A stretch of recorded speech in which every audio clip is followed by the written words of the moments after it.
YouTuber Nusantara. Assalamualaikum warahmatullahi wabarakatuh. Minasan konbanwa, o genki desu ka? Totemo genki desu ne. Watashi mo genki desu. Teman-teman semua, malam ini saya kembali mencoba membahas tentang perilaku dan langkah-langkah dari teroris ini beserta penasehat hukumnya. Yang kita lihat sekarang mereka merubah strateginya, bukan lagi di ujung berbicara, ya, artinya untuk maju ke pengadilan, tetapi mereka ini berbicara untuk bagaimana menggagalkan satu yang namanya undang-undang ITE yang dikenakan kepada mereka, ya, atas nama aktivis, peneliti, akademisi, dan sebagainya. Tadi pagi kalau kita mendengar juga bahwasanya tim kuasa hukum dari teroris ini yang dikoordinatori oleh Refli Harun melakukan press conference di Polda Metro Jaya mengenai beberapa hal, yaitu mengenai tentang saksi-saksi dan saksi ahli mereka, kemudian juga mengenai progres yang ada di MK, dan juga mengenai tentang perasaan mereka dikriminalisasi oleh penyidik. Kan seperti itu. Teman-teman, tadi saya ada suatu perdebatan di salah satu stasiun TV Nusantara TV dengan salah satu penasehat hukum dari teroris ini, yaitu Bang Jamada Girsang, ya kita membahas mengenai langkah-langkah Roy Suryo, ya, terutama yang ingin membuat suatu opini publik untuk mentersangkakan Dian Sandi Utama. Yang sebagai pengupload yang pertama, ijazah Pak Jokowi yang asli scan-nya itu dituduh palsu. Oleh siapa? Dituduh palsu oleh Roy Suryo 99,9%. Padahal Roy Suryo ini tidak memiliki atau melihat langsung atau memegang langsung ijazah Pak Jokowi. Teman-teman, Roy Suryo ini telah mengamati, mempelajari ijazah Pak Jokowi sejak tahun 2020. Bang Andi Aswan kok tahu Roy Suryo ini telah mengamati ini? Itu bisa dilihat di Twitternya, di X-nya, tapi kemungkinan sudah dihapus untuk itu. Tapi saya mempunyai caption. Capture-nya itu saya ada, ya.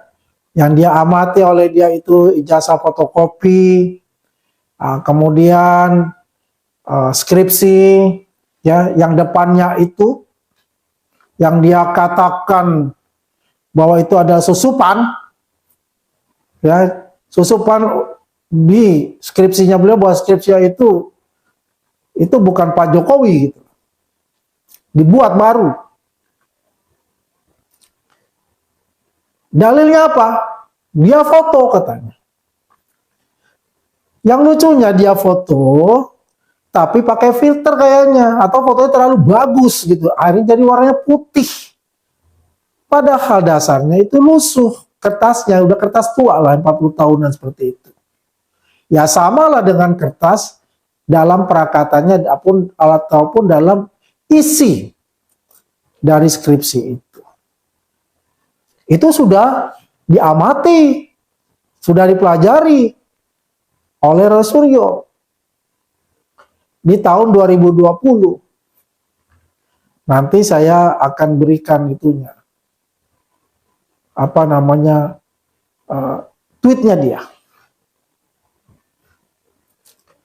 Ya, jadi yang dikatakan ujaran kebencian, fitnah, ya ini memang Roy Suryo ini sudah sakit hati.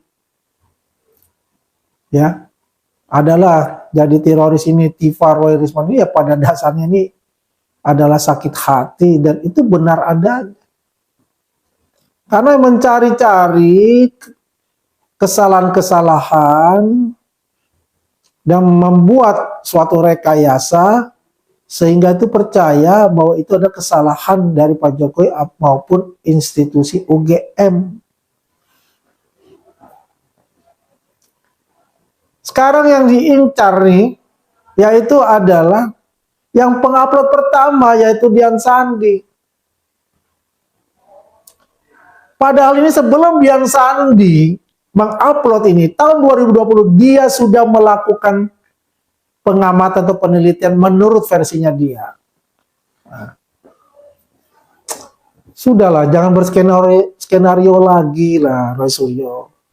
Ya, jangan membuat kebohongan, dan selalu ini kan menuduh saya berbohong.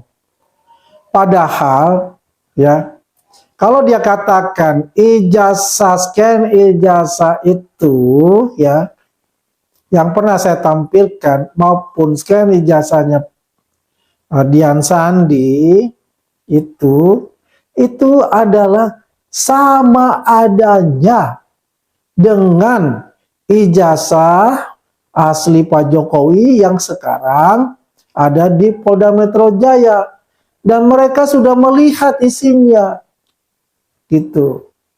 Tapi kan dia selalu mengatakan itu palsu. Yang dia tonjolkan, ya, yang dia tampilkan katanya asli, itu adalah ijazahnya siapa? Pak Bambang.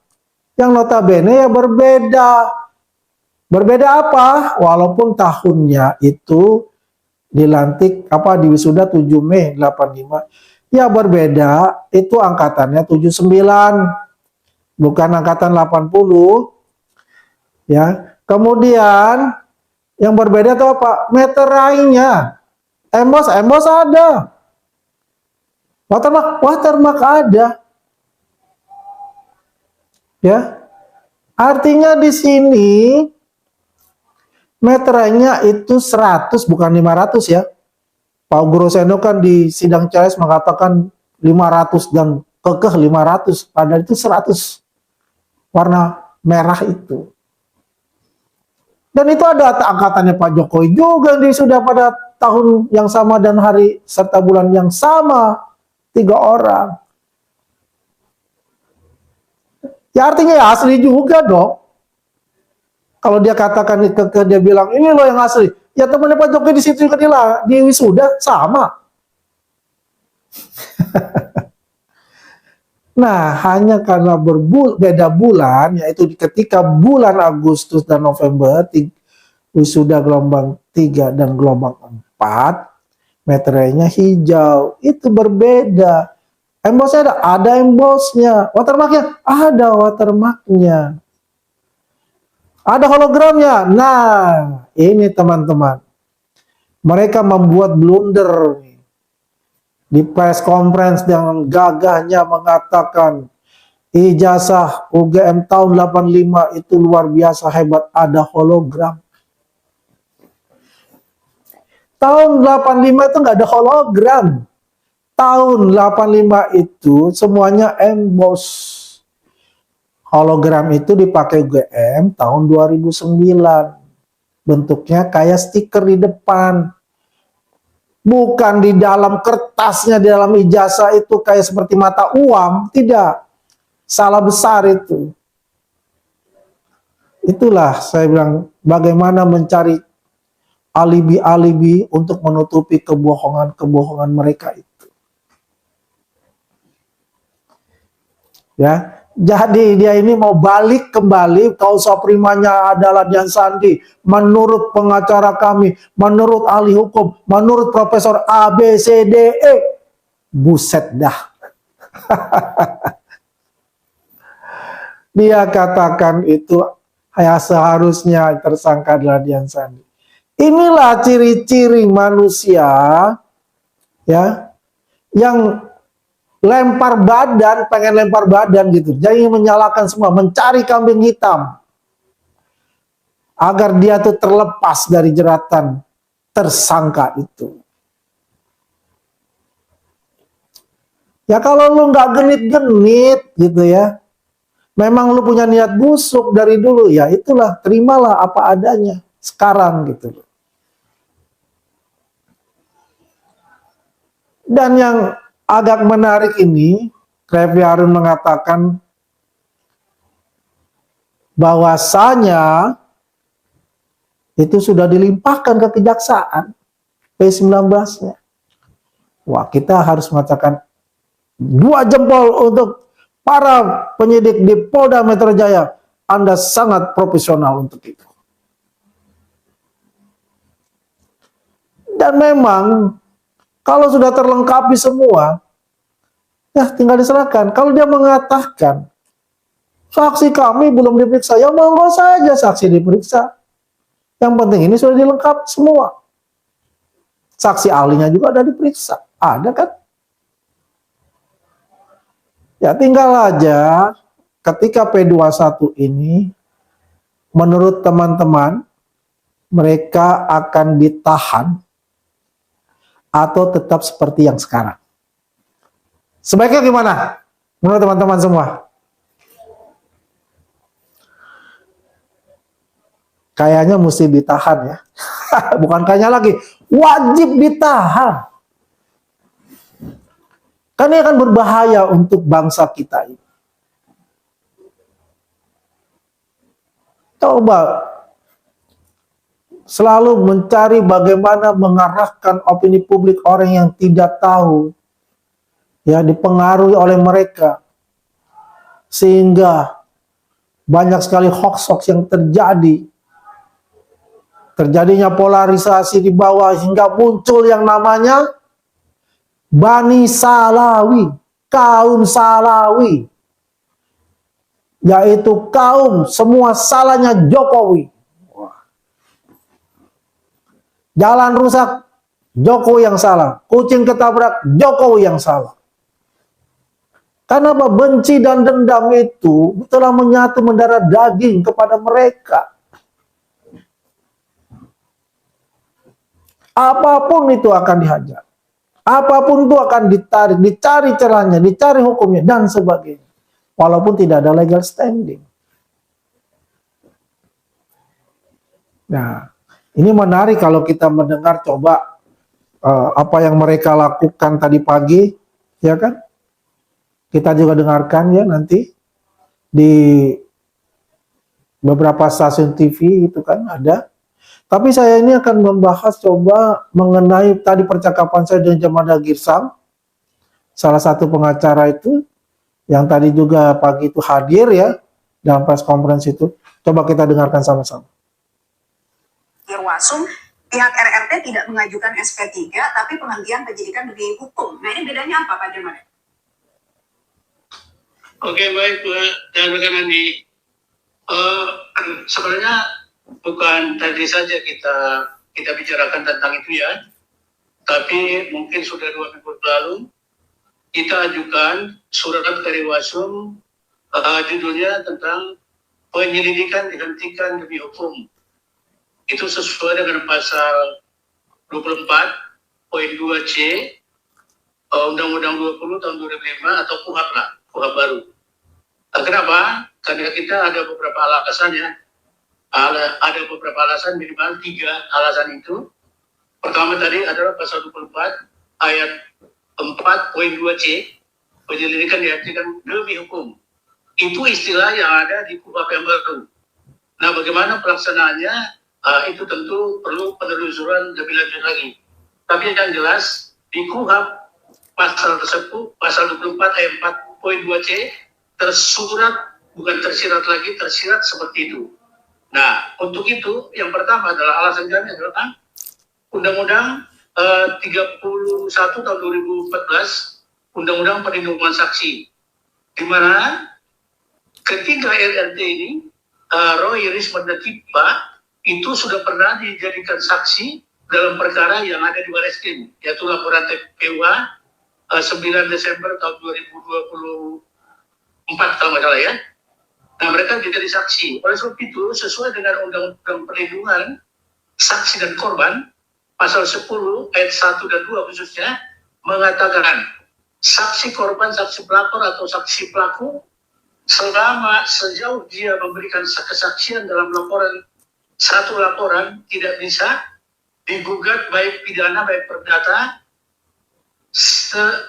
selama dan yang akan selama proses itu berlangsung, kecuali jika dapat dibuktikan mereka tidak bertikad baik. Kemudian alasan kedua adalah Perkapolri nomor 10 tahun 2009, yaitu tentang penentuan karakteristik pidana, penentuan TKP, laboratorium forensik, dan barang bukti. Nah, jika kita umumkan perkara yang saat itu, bahwa kembali, bahwa yang dilakukan Barreskrim itu masih dalam tahap humas, pengaduan masyarakat, tetapi sudah dilakukan penyitaan barang bukti, kemudian pemeriksaan laboratorium dan sebagainya, itu bertentangan dengan pasal 1 ayat poin 16 Undang-Undang Hukum Pidana. Itu seharusnya itu dilakukan dalam tahap penyidikan, penuntutan dan peradilan. Nah, itu bertentangan. Jadi intinya sama ya Pak Jamarya, meminta pihak kepolisian untuk men-stop kasus ini. Intinya sama, meminta pihak kepolisian untuk men-stop kasus ini. Kenapa demikian? Ini kan kasus sudah bergulir begitu panjang, berapa episodenya? Oh, ya oke. Memang tadi syaratnya ada beda dengan SP3. Kalau SP3 itu penghentian penyidikan. Ini demi hukum. Bukan berarti dengan dihentikannya penyidikan ini, lantas tentang ijazah palsu kita stop. Tidak. Kita tetap lakukan itu. Melalui apa? Iya, coba teman-teman ya. Apapun dia akan cari untuk itu. Makanya dia selalu mengatakan dikriminalisasi itu. Ya, balik lagi semuanya. Ke Dumas lah, kemana lah. Artinya ini sebetulnya mereka ini pengecut. Dari awal kita katakan kepada mereka, kita dorong kepada mereka itu. Lakukan pra-peradilan. Ya, lakukan pra-peradilan, gak usah membuat penggiringan opini publik atau menyalah-nyalakan instansi ataupun dan sebagainya. Penyidik pun kau salahkan. Apakah mereka berani? Tidak berani sama sekali. Mereka ini ya tidak mempunyai bukti yang sahih, bukti yang kuat, nggak ada. Tolong buktikan kalau dia punya bukti yang kuat. Dan selalu mengatakan ya, dari yang namanya skripsi, tempat di KKN, semuanya diobrak-abrik. Sampai Pak Kasmujo itu juga menurut saya, karena dia orang tua ya ketakutan juga kalau didatangi dengan suara yang besar model Rismon itu. Ya pasti ya. Ya kalau dia dijadikan saksi ya nggak apa-apa, bagus. Akan lebih bagus lagi untuk itu. Jadi tidak mempunyai bukti-bukti yang konkret untuk itu. Dan dia mendapatkan yang dikatakan ijazah asli dari Pak Bambang, almarhum Bambang. Itu yang dia dapatkan dari adiknya Pak Bambang itu. Baru sebulan yang lalu. Di sidang CLS. Sebelumnya tidak mempunyai sama sekali ijazahnya. Hanya mempunyai fotokopi ijazah yang dulu tahun 2020. Ya, dia pernah teliti juga dari Dian Sandi, ya, juga dia dapat juga, katakanlah dia juga ambil dari UGM yang dilipat itu, yang dia selalu mengatakan, kalau dilipat semuanya kan sama, kan bodoh sekali pernyataan itu. Kalau yang dimajukan di KPU itu jelas adalah ijazah aslinya Pak Jokowi itu yang hanya satu-satunya yang dikeluarkan oleh UGM untuk pemiliknya, itu yang difotokopi. Ya jelas mulus, tidak ada lipatan. Kalau yang dikatakan lipatan itu karena memang terlipat satu-satunya fotokopi yang tersisa ya, dari Pak Jokowi yang disimpan sebagai arsip. Nah, mungkin di sana itu biasa dilipat. Gitu. Itu yang dikeluarkan. Emang ada di arsipnya Fakultas Kehutanan. Itu ditonjolkan gitu, ditunjukkan gitu. Nah, tapi ini kan dijadikan suatu alasan bahwa mereka lah itu palsu gitu. Kenapa harus ada lipatannya? Yang ditayangkan di Bareskrim itu palsu kan? Selalu mengatakan itu.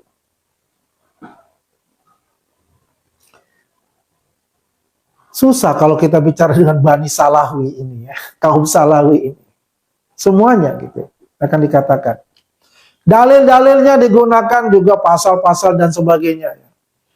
Ya kalau kita simpel aja. Kalau you tidak mau minta namanya restoratif justice ya atau SP3 ya terserah mau bikin dalil-dalil hukum batal demi hukum quote unquote itu, tapi alasannya absurd, nggak jelas itu alasannya apa yang bisa diterima akal sehat kita. Nanti dibilang lagi nih kan, termul-termul itu kan bodoh-bodoh semua. Tidak masuk beyond. Nah, pikiran kan semuanya beyond, di atas rata-rata semua kan. Ya sudah, kita pakai bicara alam gaib aja nanti.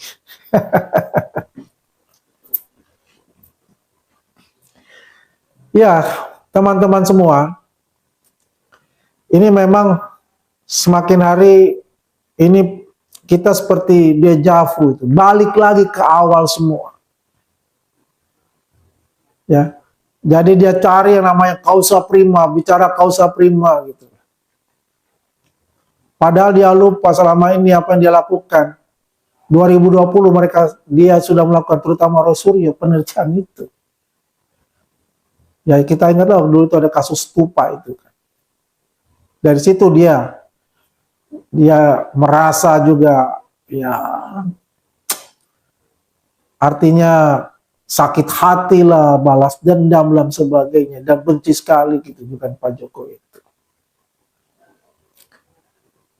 Memang kita berharap teman-teman bahwasanya ini setelah dilimpahkan di kejaksaan mereka ini ditahan dan langsung ya katakanlah P21 ya segera ya sebelum Lebaran ini ya kasihlah mereka Lebaran juga sebentar gitu ya, mereka harus ditahan dan masuk ke pengadilan, itu akan lebih cepat lebih baik untuk itu. Karena mereka semua menunggu, artinya silent majority masyarakat Indonesia juga menunggu bahwa ini akan tuntas kasus ini ya secara terang benderang. Saya sendiri sudah di BAP kemarin juga bersama Taufik Bilhaki. Kalau saya untuk yang case-nya itu adalah berbeda, yaitu case untuk penambahan saksi dari Pak Jokowi. Karena ada satu barang bukti itu saya tampil sebagai narasumber pada saat itu.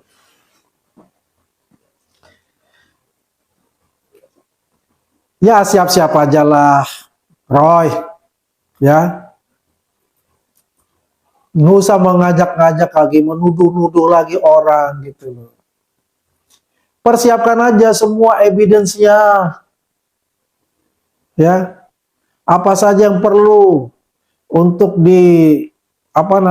memperkuat argumen-argumen dan alibi-alibimu gitu. Ingat, Rizman sudah mengatakan tuh, bahwasanya scan ijazah yang diupload Dian Sandi maupun Andi Aswan itu ya kan sama, identik, nggak ada perubahan. Baik apa nomor registernya, itu nggak ada perubahan, namanya nggak ada perubahan. Sarjana kehutanan, kemudian rektornya jelas, nggak ada perubahan, tanda tangannya jelas, dekannya pun jelas, tidak ada perubahan. Semuanya sama. Dengan apa? Dengan fotokopi ijazah yang dilegalisir dari 2005 sampai 2019. Semestinya case close, kata Egy Sujana. Menarik juga. Bang Egy saya udah tertawa-tawa. Rezeki anak soleh. Katanya. Ya, teman-teman. Untuk catatan Andi Aswan malam ini. Kita akhiri. Semoga kita diberkahi oleh Tuhan Yang Maha Kuasa. Allah Subhanahu Wa Ta'ala. Dan tetap semangat menjalankan ibadah puasa. Kita berjumpa lagi. The next video. Sehat-sehat selalu. Gambarimasu. Matai maso. Sayonara.